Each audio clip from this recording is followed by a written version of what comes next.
if you don't love it, why are you doing it? So who am I and what is it that I am doing? My husband and Charlie and I own and operate a farm that's about 45 minutes east of Williamsport, Pennsylvania. Our farm is integrated, diversified, organic, and sustainable. My husband bought this property about 40 years ago. His intention at that time was just to use it as a hunting lodge, never intended to live there or to farm on the property. About 20 years ago, he became concerned about the foods that were available in the grocery stores to buy and eat. He was hearing words like pesticide, insecticide, fungicide, preservatives, and he had this great idea to start producing his own food. The first foods he wanted to produce were orchard fruits because he loves apples and pears and all of the other orchard fruits that are available, and those were the ones that he was most concerned about, the additives that were in them. So he came up to his farm property and he started clearing land, and he planted about 20 fruit trees and saved about 10 of them from the deer. The larger ones that you see in this picture are still producing. We have added about 10 more trees. We have plenty of trees now to provide all of our own tree fruits. Then he had a second big idea, and you're soon going to find out my husband has lots of big ideas. His second big idea came about when he had the opportunity to sell his business. And at that time he said, let's move to the mountains and produce more of our own foods. We were planning on just doing some gardening. We were going to produce mostly fruits and vegetables at that time because we don't eat a lot of meat as part of our diet. So we started trying to produce our vegetables, and we soon found out that the soil on the mountain property was not conducive to producing a great volume or great quality of vegetables. So we had to find a way to amend the soils, and we had to do it as quickly as possible, we soon found out. So in researching how we could do that, we found the best way in our situation would be to have a few animals and to use their composted waste manure to amend the soil for the garden that you see there. You'll see the barn, which was the next adventure we took. We built the barn, and the back section that you see there was the first part of the barn that we built. We added a little bit more space to the front of it after we purchased some more animals, which you'll see in the future. These are the first 3 animals that we got. We got a bull and 2 cows, which produced a lot of animal waste for us. Then, of course, this is the result of having a bull and 2 cows.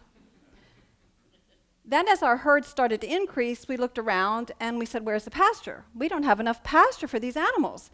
Someone suggested if you get a few goats, the goats will clear the parts of your property that have a lot of underbrush and growth on them so that you can see what you have to work with and possibly find a way to increase your pasture. So we purchased 6 goats. The goats did a beautiful job clearing, so we decided to breed the goats too. So we got a buck. When you have kids born on a property in the mountains where we live, you have to find a way to guard them from the predatory animals such as coyote and a hungry bear. So before we had any kids born, we actually got a guard donkey. The donkey does a wonderful job, and she's a great addition to our farm. And we started birthing little goats. We absolutely loved these little goats. And at that point, we decided we were going to become a goat farm. I don't know how many of you noticed when I showed the sign at the entrance to the farm lane, there was a goat head on it. That's because that was during the phase of we're going to be this wonderful goat farm. Well, you see that we got too many goats very, very quickly. There were too many because we were having a very, very difficult time controlling their internal parasites. And it became very difficult for us to see them suffer and not be able to solve this problem in an organic way. At that point, we had to decide whether we were going to introduce chemical dewormers or downsize the number of our herd. We did choose to downsize, but what that meant was we could no longer be a profitable goat farm. We had to find another direction to go. And the next idea was to become more diversified. So we started adding chickens. This is our laying house. We have about 35 laying hens now. We also get about 200 meat birds a year and raise them for ourselves and for our customers and for the market that you'll soon see how we bring to the farm. We also had been reading about how heritage breed animals can be a great addition to small sustainable farms like ours, and we started researching and we decided to go with a few of those heritage breeds. The first one we got was the red bourbon turkeys, which you see here. Now this is the first picture of the farm that I showed you. You can see the cattle were intended for the back. Then we moved the cattle to the front section, and the goats are now housed in the back during the winter. If you can see right in front of that structure there, there's a huge pile, a brown pile. Well, guess what that is? That's all of this animal waste, which we need very, very badly to amend that soil, but it's just sitting there, right? It is supposed to be decomposing. It is not decomposing, it's just sitting there. So we have to find a way to make this usable in a much faster way. So now you see there's an addition onto the very front of that barn area. And that addition was put on, it's just a roof line with a shed in front of it to house these. The pigs are also a Tamworth breed, which is a heritage breed. The pigs were added because pigs love to actually play in that pile that was pushed out the opening. You can see this is Mama Pig, and you can see how dirty her nose is. She's actually having fun in there, believe it or not. What you see her laying in is a result of her decomposing the animal waste. The animal waste starts as the sawdust, which is put on the floor of the barn, and then we have bedding, hay bedding that we put down, and then of course the animal waste. It comes down to her in the form of a very heavy mat. She pushes it all around, and the result is the very smooth texture that you see there that she's laying in. We can actually work this with a shovel. So the integrated part of our farm is that everything on the farm works together for the good of the whole. All the animals you've seen so far have a dual purpose. They're not only on the farm for meat, for us to eat, they're also there to create this integrated system. So now it looks like we have a lot to do already, right? We have all of the animals, we have the orchard, and we have the garden. But my husband has another idea. We need to find a way now to generate some money to be able to afford our habit. So his idea came about through an article he read in a magazine about a farm that actually invited people to come and stay on the farm for a vacation. We had some space that we could renovate and turn into a vacation house. So we spent one winter doing that and decided to advertise as a farm vacation retreat for people to come to visit the farm. But then I said, well, why are they going to come? Well, this is one of the reasons that we felt maybe they'd come. We do have a 40-mile view from the farm. We're on the top of the Cahill Mountains, and what you're looking at here is the total expanse of Sullivan County. The farm is on the northern side of Sullivan County. Ricketts Glen is on the southern side of Sullivan County, and you're looking straight across the whole county. But we knew that wouldn't be enough, so we decided to try to find some things that people could do when they came to the farm. We added this hatch door on the hen house. The children there have just gathered some eggs. The top level is plexiglass, and they can actually watch the chickens lay eggs in the nests above. There is a place in the barn where the children can actually go in and interact with the animals in the barn, and they've actually formed some friendships during the time that they're there. They actually have some very interesting experiences, like possibly feeding an animal with a bottle. And every morning, children, adults, almost everyone joins us in all of the feeding chores with the animals, and they really seem to enjoy that part of the stay on the farm. We also offer some educational things that people of all ages can do. This is our greenhouse that you're looking at, and this little girl is helping to actually plant seeds into trays. There's a bench there in front of her. That bench is about 15 feet long, and it's heated from underneath. So we only need to keep this greenhouse at about a 50-degree temperature because we keep that heated bed at an 80 to 90-degree temperature. So we're actually conserving energy by not heating the whole space, just heating the bench. And we get wonderful germination beginning in February in this attached greenhouse to our house. There are also opportunities to plant outside. This particular family was from Germany. People come to the farm for many, many different reasons, and we enjoy hearing their stories. This family chose a different English-speaking country to visit every year for their vacation and a different kind of environment. The reason for doing that was they wanted these two little girls to become very proficient in English. So if they went to a different environment, Like at the farm, they had to learn tractor and plant and seed and the names of the animals in English. They were encouraged to speak only English. The whole 7 days they were there, they didn't leave the farm for 7 days and stayed and helped us every day with whatever it was that we were doing. We have to harvest, of course. This little guy's about to harvest a ripe strawberry and pop it right into his mouth. We have harvesting for all ages.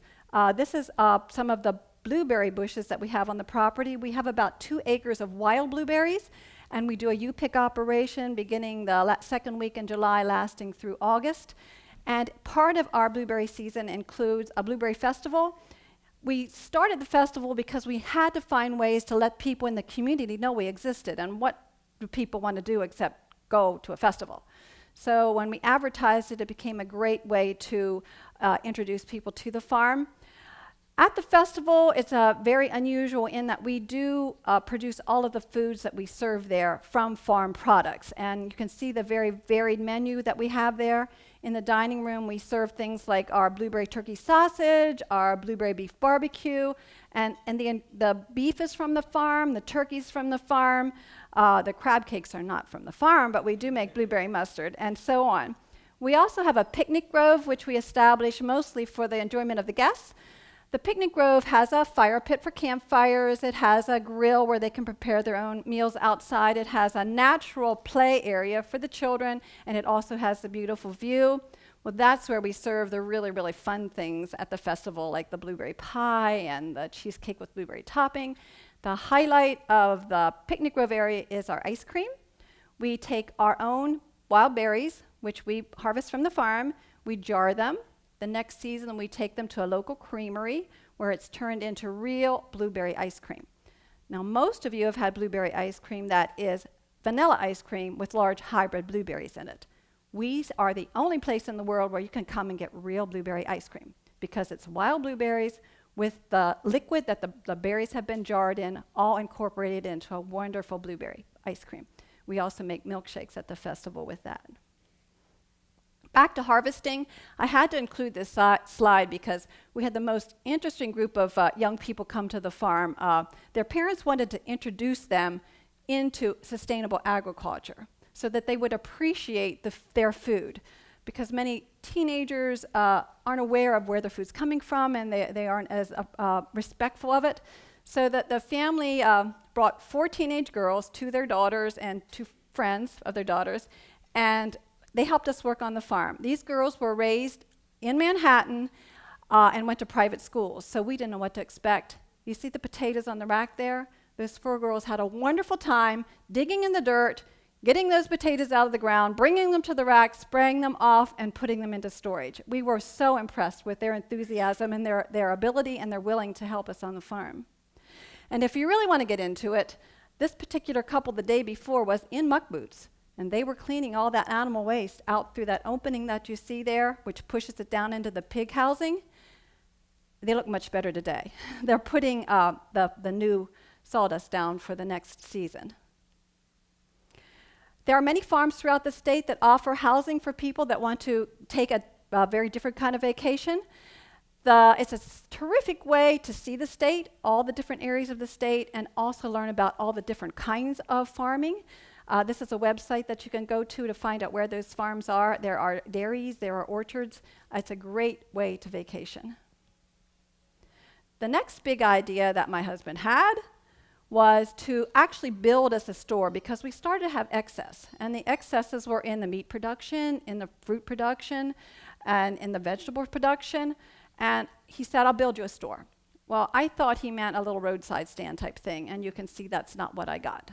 Anything my husband does, he does in a very, very special, right way. This is the inside of the store. Now, you were probably expecting to see a lot of produce, a lot of meats, and all that kind of stuff there. We do have a large freezer that we sell our meats out of, but the produce is not there because I missed having people come. When people come to buy produce from my farm, if they want red beets, I go out in the garden, I pick their red beets, and I hand them to them. They get the absolute freshest product they can possibly get. They can call and pre-order and tell me what they want. I have it pre-picked and they can get it. They don't have to wait for the picking. But it's a very, very unique way to shop for your fresh food. Another big idea. My husband decided that he wanted to learn how to bake bread because he loves bread. It took him about a year to perfect 3 different kinds of sourdoughs and a few yeast breads. And we actually began selling breads out of the store also. So now we have animal production, we have fruit production, we have vegetable production, we have baked goods, we have jarred items. So my husband looks at me and says, "Why don't we open a restaurant?" And I say, "No way. We can't do one more thing." And he says, "Well, let's try it," which is what he always says, and we do. So we take an old storage garage and we turn it into our dining room. You can see the wood stove there. We are open year-round. And we have to create a certified kitchen, of course. And there's the chef, which is my husband. And this is a little bit of an idea about how we do this. We are farmers first. This is a way to market our product only. So our meals are served only on Saturday evenings at 6 and on Sundays noon for brunch. The Saturday evening is a full 5-course dinner. Most of the ingredients are produced right from the farm. But we do encourage you all to come, try it. It's a very unique field-to-table dining experience. Your salad will be picked at 4 o'clock and you'll eat it at 6. If peas are served, they will have been picked and shelled that day.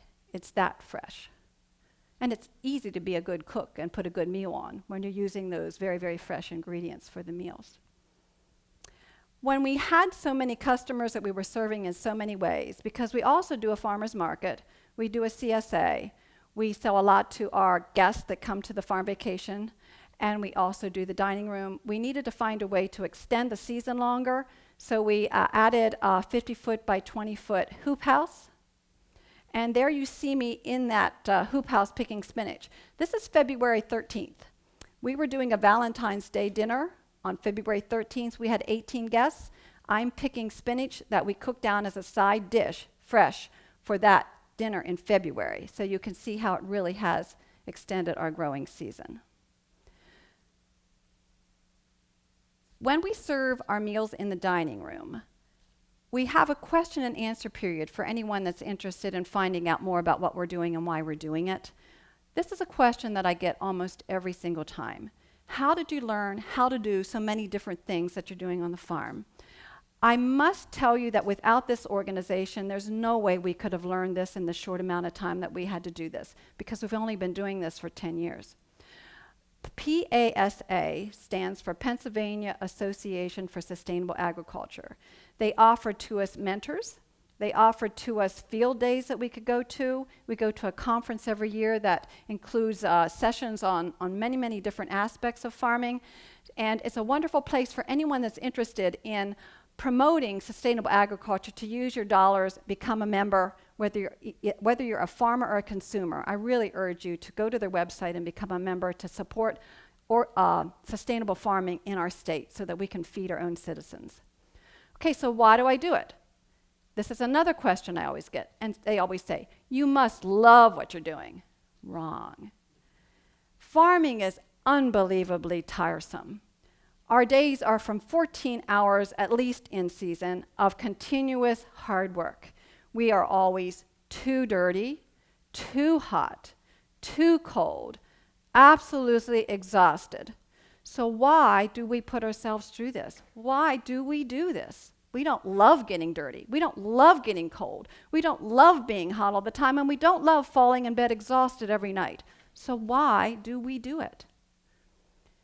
I do it because it should be done. Every citizen in the whole world should have the opportunity to eat foods that are high in nutrition, foods that are flavorful, foods that are fresh. It is my passion to become that person in my community that can be the source of those foods for the people in my community. Maybe somewhere out there in your world, there's something that should be done. Maybe it won't be easy. It probably won't be fun. There probably won't be any financial gain by doing it, but go seek it out. Find out what it is. Do it, and you will love having done it. Thank you.